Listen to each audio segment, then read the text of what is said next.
Good morning and welcome to Waking Wellness. We have another morning episode. I just did one about 30 to 40 minutes ago, but as I was driving, I just met another awesome passenger, Spiker, Abby Spiker, and he was ultra cool, and he looked down in the back, and I love when people, just like I mentioned Megan did in the last episode, I love when people take that bait from love and from life itself. And he said, oh, you read books? He saw the 4 Agreements and he pulled it out, and I was like, oh yeah, for sure, love books. And it's awesome because I've been thinking about starting a book club. I just downloaded the app yesterday so I can start one, and it's just awesome because it seems like it's building now, and that's what this episode is about. I've been focused on building community, and that's why I wanted to focus this one on intention.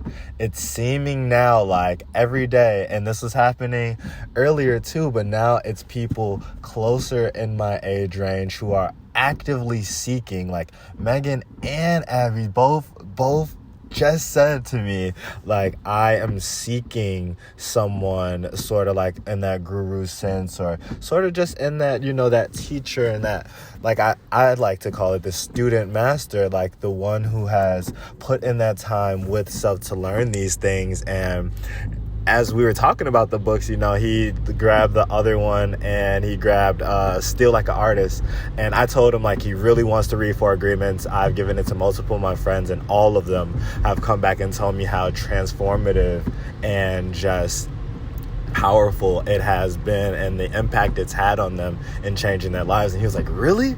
And I was like, yeah. And it's a really simple one. Love Don Miguel Ruiz, and he was like, okay. And then he grabbed Still Like an Artist, and he was like, okay. And he was like, this one too. And I was like, yeah, that's a good one. I haven't even made it through, but just a book to help you tap into your creativity. It's interactive, and it makes you think differently. And that's so important. Again, as I just said in our last episode, as our purpose here is to give you guys those frameworks that help you shift your mind and your paradigm, therefore. And so it was just building me up and just making me happy. And isn't that wild how, again, and I didn't say this in the last episode in reference to the Megan, about how putting all of these together, putting all of these pieces of information and everything together, the importance that I've learned from my 10 to 12 years of this integration is, and I wish I would have had somebody let me know then, but you can't know until you're on the road,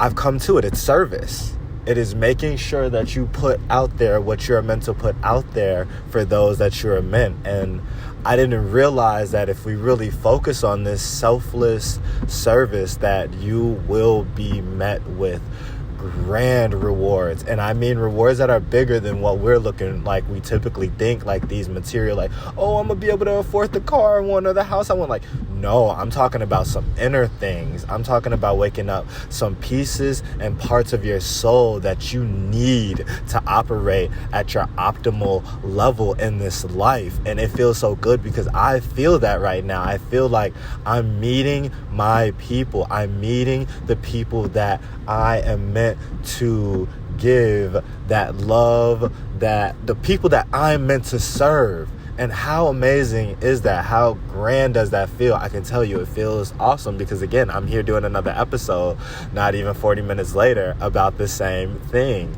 And so just hearing him talk about it and go, and it went deeper. He was like, oh man, yeah, okay, for sure, I'm gonna take a picture of this. And I'm like, wow. So me thinking about starting the book club is so on point.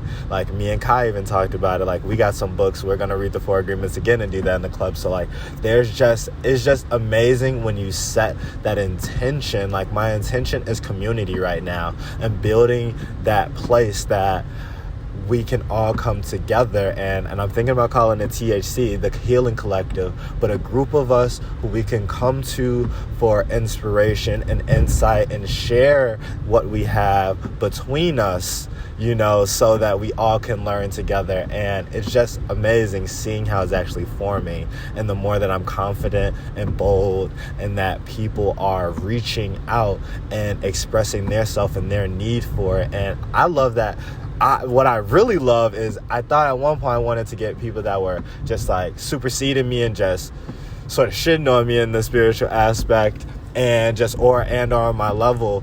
But in the sense, I'm loving this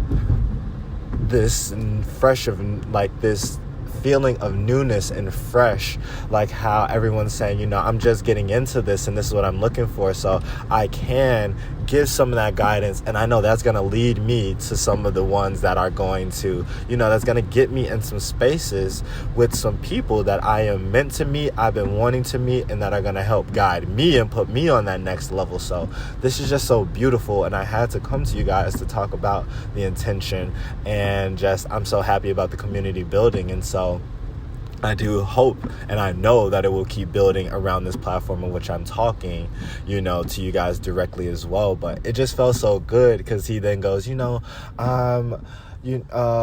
so what else is it that you do? Do you just do this? You know, do you just drive? And I start mentioning things like, no, I make jewelry. I'm a photographer, videographer. I have a cleaning business. And that's why I stopped. And it was so funny because I was like, I feel like I'm missing stuff. And my mom says that sometimes too. Like, I was telling somebody what you do.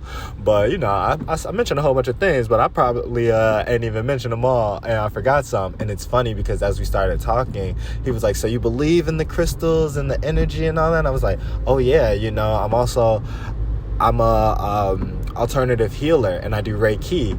And he was like, wait, what? And it hit me like, man, like, it's just so awesome when you open yourself up. Like, you know, I don't talk to everybody like that every day, but if I did, and that's why we always need to be around those expansive beings, those that expand us to our best, because that conversation right there reminded me who I am, you know, like in just a few different aspects, and in that, like what I can be to others, what I am to others, the inspiration I am and can make, and the impact in other people's lives. And so it just felt so damn good to really let that out. And then, you know, and he's like, oh, you know, I'm trying to get into the yoga and this. I'm like, look, my channel, we go over all that, you know, and just when we just got done talking, because I was pulling up to his location,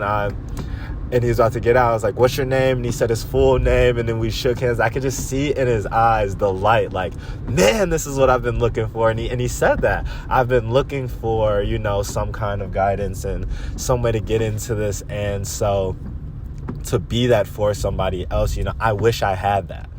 And I feel maybe that is even more so why I feel like that's also my calling. Like, I know what it was that I was looking for, and I know how it feels. If somebody could have told me 13, 12 years ago that, oh, okay, you just woke up, that's why you want to go write that book, and that's why you've learned that the purpose of life is to find your gift and the meaning is to give it away, or that quote that I bring up. If someone could have given me that and told me this is all you need to focus on, it would have changed a lot. But again, I'm glad how I went through it, and I did find my own masters like Chris Teal, the Crystal Catalyst, Spirit Science, tapping into Billy Carson. All the way back then, I was watching Billy Carson 7 years ago, 8 years ago, 10 years ago, actually.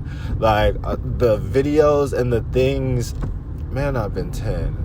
But watching all of these things and these people that put me ahead, Les Brown, Bob Proctor, I was watching those back then. And so I'm grateful for the journey that I have had. And now I'm even more grateful that I'm being put in a position, but I'm putting myself in the position to make the change that I've wanted to see in the world. And that is just so beautiful. It feels amazing. And that is a huge theme of this, is to set that intention for what it is that you really want to be. And even if it's not you're not at the level of what you want to be at, once you start seeing the signs, I just met Megan yesterday that said the same exact thing that Spiker just said to me, and that lets me know, you know, like on all levels, I'm getting this from on. It popped in my head today. I need to reach out to my girl, I believe it's Anuja, and we just talked, or Ananju. But we need to talk as well, because we had this kind of conversation and we're very open, and was like, and she said, yeah, I would love to. And like, this is a conversation that we need to have in person, not just, on the Zoom or something like that. And that just makes me happy. And that's what makes me think and know that the THC, or the Healing Collective, can be formed, and this space of love can be formed, and start thinking bigger, like, oh, I can get a studio where we all come together and we do things, and we do healing ceremonies, or we do manifestation or affirmation, sessions. There are so many things I have in my mind that are showing me that this can be real, and it's happening, and I feel it, and I'm loving it, and I'm here for it, and I'm out here promoting it. And so this goes out to people. If you hear this and you're thinking like, oh, I want to start yoga, or I've been thinking about a book club, whether you're thinking about starting it, or whether you're thinking about, just being in one, or just finding new spiritual books, documentaries, recommendations, new to get yourself in tune with yourself. This is what we do. This is who we are, and this is what we're here for. So I'm glad to be here. I'm glad, and I'm thankful and grateful to Source to show me like, yo, it's happening. You're here, you're present, keep setting that intention. Your community is here. Do not think that you're alone. That's only going to perpetuate that feeling that you are alone, and you will separate yourself, as opposed to distinguish yourself amongst your people, so that you may align yourself with who it is you're meant to be with. This is all tied in together, and I could keep going for forever, but I'm just so excited to see that it's happening, and I'm just grateful. So I just wanted to express that with you guys. Stay grateful, stay intentional, and keep building the life and the self that you want to be, and making that change that you want to see in the world. It's so real. Act as if, and you will become, and you will see that your world is changing in front of your eyes as you have imagined. I love you guys. This is Waking Wellness. Until next time, health is wealth.